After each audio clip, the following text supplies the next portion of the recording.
Hello বন্ধুরা, শুভ সকাল। Ruma and Mishtu blog চ্যানেলে তোমাদের সকলকে জানাই অনেক অনেক স্বাগত, অনেক ভালোবাসা। কেমন আছো তোমরা সবাই? আশা করছি যে যেখান থেকে আমার এই ব্লগটিকে দেখছো সবাই সুস্থ আছো, সবাই ভালো আছো। আদৌ কেউ দেখছো কি না তো জানি না। তো যাই হোক বন্ধুরা, হয়তো দেখছো না কেউ, হয়তো ভালো লাগছে না আমার ভিডিওগুলো। তো ইউটিউব হয়তো আমার ভিডিওটা কারো কাছে হয়তো পাঠাচ্ছে না, সেই জন্য কেউ দেখছো না। তো যদি কেউ আমার ভিডিওটা দেখে থাকো, তো ভিডিওটা দেখে যদি ভালো লাগে তো একটু লাইক, কমেন্ট, শেয়ার অবশ্যই করো, আর চ্যানেলটিকে সাবস্ক্রাইব করে নিও। আর দেখো চলে এসেছি সবজি নিয়ে। তো অনেক কিছু সবজি তোমাদেরকে দেখালাম, নিয়ে বসে পড়েছি। এদিকে কচি কচি নিম পাতা, কচি কচি পুঁই শাক, আর এই দেখো পটলগুলো দুফালি করে কেটে নিয়েছি। তো ভিডিওটা শ্যুট করতে খেয়াল ছিল না, তো মাঝপথে এসে খেয়াল হলো। তো তখন থেকেই তোমাদের সঙ্গে ভাবছি একটু শেয়ার করি। তো পটলগুলো দেখো আমার কাটা হয়ে গেছে। আর তারপর দেখো এই যে ভেন্ডিগুলো রেখে দেবো। তো ভেন্ডিগুলো খুবই জালি বলতে পারো, একদমই নরম। তো সেই জন্য গোটা গোটা করে রেখে দেওয়া হলো, না হলে কি বলো তো খুঁজেই পাওয়া যাবে না, মিশে যাবে একদম। তো দেখো সবজিগুলো কাটতে আমি বসে গেছি। তো অনেক কিছু সবজি দেখতেই পাচ্ছ, ডাঁটা শাক, পুঁই শাক, তো অনেক কিছু। তো এইসবগুলো কাটতে অনেকটাই সময় লাগবে। আর আমাদের সকালবেলায় উঠেই রান্না বান্নার একটু হুটোপাটা থাকে, তো সকাল সকাল রান্না হয় আর কি।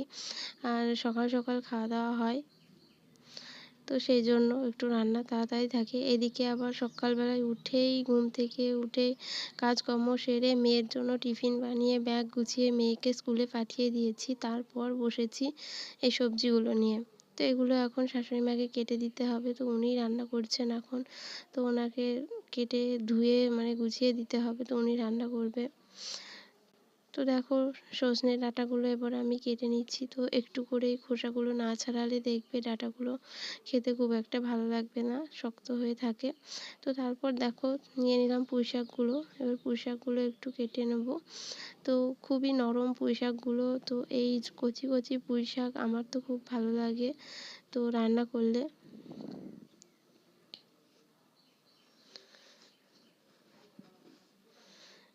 তো বন্ধুরা, আমার ভিডিওটি তোমাদের কেমন লাগছে কমেন্ট করে জানিও। আর আমার তো মন মেজাজ একটুও ভালো লাগছে না, ভিডিও বানাতে ভালো লাগছে না। তো কি করা যাবে বলো, কিছু করার নেই। তবুও হাল ছাড়তেও ইচ্ছে করছে না। তো দেখাই যাক না কি হয়। তো তোমরা কি বলো বন্ধুরা? তো ইচ্ছে করে মনে মাঝে মধ্যে, এমন পরিস্থিতি এসে যায় ইচ্ছে করে যে না ছেড়েই দিই, আর করব না এই ইউটিউব ভিডিও, আর আমি বানাবো না। তো কি করব, আবার যখন সময় পাই তখন না দিতে পারলেও যেন মনটা খারাপ খারাপ লাগে। তো মনে হয় যেন কিছু একটা কাজ আজকে আমি করিই নি। তো ঠিকমতো ভিডিওগুলো আমি দিতেও পারছি না। এটা কি আমার সমস্যার জন্য হচ্ছে না কিসের জন্য হচ্ছে বুঝতে পারছি না। তো তোমাদের কাছে যদি জানা থাকে কেন আমার এরকমটা হচ্ছে, তো প্লিজ তোমরা কমেন্ট করে আমাকে একটু হেল্প করো। তো তোমাদের হেল্প হেল্প পেলে হয়তো আমি সাহায্য পেলে হয়তো আমি একটু শুধরে নেওয়ার চেষ্টা করব।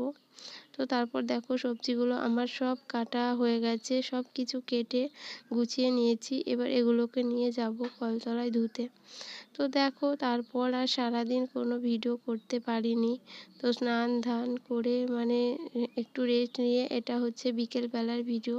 তো বিকেলবেলায় দুপুরে স্নান ধান করে যে জামা কাপড়গুলো মেলা ছিল, তো সেগুলো এখন বিকেলে তুলে নিচ্ছি।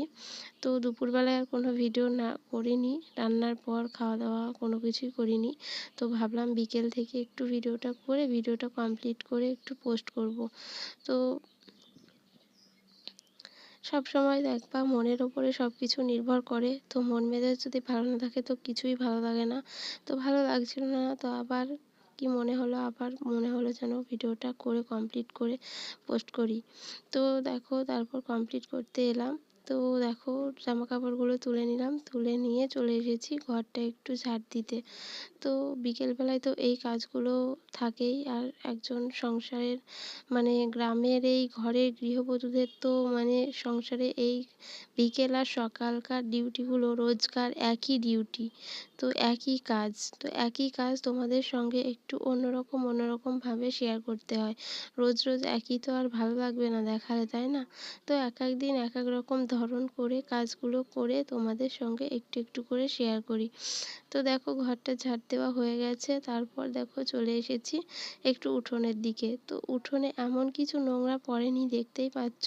তো যা একটু আধটু ওই যে আমের মুকুলগুলো পড়ছে আর ছোট ছোট আমের গুটিগুলো পড়ছে, তো সেখান থেকে মানে একটু যা পড়েছে সেগুলো একটু ঝাড় দিয়ে ভাবছি সরিয়ে দিই। তো দেখো ঝাড় দিয়ে মানে অত সকালে যেমন করে ভালো করে ঝাড় দিই, তো এই বেলায় আর অত ভালো করে ঝাড় দেবো না। তো হালকার উপরে দেখো দিয়ে রেখে দেবো, মানে বেশি ভালো করে দিতে গেলে প্রচণ্ড ধুলো উঠবে।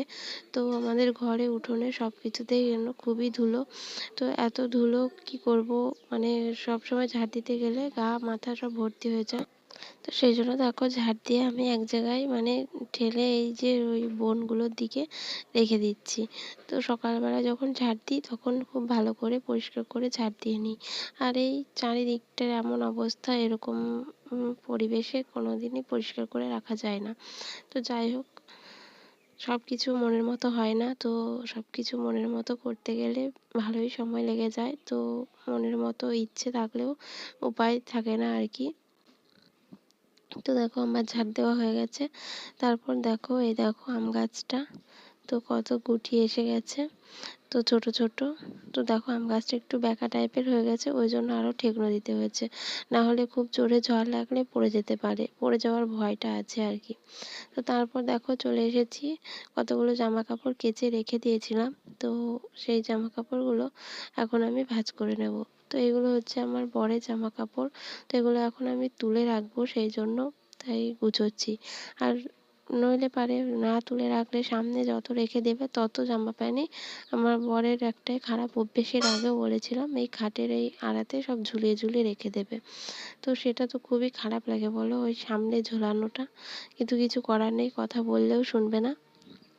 তো যে শুনবে না তাকে তো আর রোজ রোজ বলে লাভ নেই। তারপর দেখো এই যে আমার মেয়ের এই জামা কাপড়গুলো, এগুলো স্কুলের জামা প্যান্ট, স্কুল থেকে ফেরার পরই আমি কেচে দিয়েছিলাম। তো এখন ও নেই, এখন ও পড়তে গেছে, তাই ভাবছি ও না আসা পর্যন্ত সেরে নিই। আর আজকের ভিডিওটি এই পর্যন্তই, দেখা হবে পরের ভিডিওতে। ততক্ষণের জন্য তোমরা সবাই ভালো থেকো, সুস্থ থেকো।